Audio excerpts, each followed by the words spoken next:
வரக்கூடிய அக்ஷய திருதி அன்னைக்கு இதை மட்டும் செஞ்சாலே வாழ்க்கையில மிகப்பெரிய செல்வ வளம் அப்படிங்கிறது கண்டிப்பா கிடைக்கும். அக்ஷய திருதியை அப்படின்னு சொன்னாலே அக்ஷயம் என்றால் வளருதல் அப்படின்னு அர்த்தம். அது மட்டும் இல்லாம குறைவில்லாத செல்வம் அப்படின்னு அர்த்தம். குறைவில்லாத செல்வத்தை வழங்கக்கூடிய வளர்பிறை திருதியை அப்படிங்கிற திருதியை தான் நம்ம அக்ஷய திருதியை அப்படின்னு சொல்றோம். இந்த அக்ஷய திருதியினுடைய சிறப்புகள் அப்படின்னு பாத்தீங்கன்னா, பகீரதனுடைய பெருந்தவத்தினால கங்கை அப்படிங்கிற நதி பூமிக்கு வந்ததும் இந்த அக்ஷய திருதியில தான். அது மட்டும் இல்லாம தங்கம் வெள்ளி அப்படின்னு சொல்லக்கூடிய ஆபரணங்களை வாங்குவதை விட இல்லாதவர்களுக்கு ஏதேனும் உதவி அப்படிங்கிற விஷயத்தை நீங்க செய்யலாம். கல்விக்காக ஏதேனும் உதவிகள் நீங்கள் செய்யும் போது அது பன்மடங்காக உங்களுக்கு செல்வ வளத்தை பெருக்கி கொடுக்கும். கிழிந்த போர்வைகள் இருக்கக்கூடிய முதியவர்களுக்கு போர்வை வாங்கி கொடுக்கிறது, பக்கத்தில் இருக்கக்கூடிய ஆசிரமங்களுக்கு பலசரக்கு பொருட்கள் வாங்கி கொடுக்கறது, இந்த மாதிரியான விடயங்களை இந்த அக்ஷய திருதியில நீங்க செஞ்சீங்க அப்படின்னு சொன்னா அடுத்த ஆண்டு அக்ஷய திருதிகளுக்குள்ளாக உங்களுடைய வீட்டில் செல்வ வளம் அப்படிங்கிறது நிறைவாக இருக்கும்.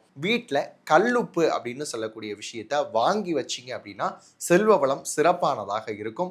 அன்னைக்கு மாலையில் விளக்கேற்றி வழிபாடு செய்யும் போது கனகதாரா ஸ்தோத்திரத்தை பாடி வழிபட்டீங்க அப்படின்னா இன்னும் சிறப்பாக இருக்கும். இல்லை வடமொழி தெரியல அப்படின்னு சொன்னீங்கன்னா கண்ணதாசன் இதே கனகதாரா ஸ்தோத்திரத்தை பொன்மழை அப்படின்னு சொல்லி தமிழில் பாடியிருக்கிறாரு.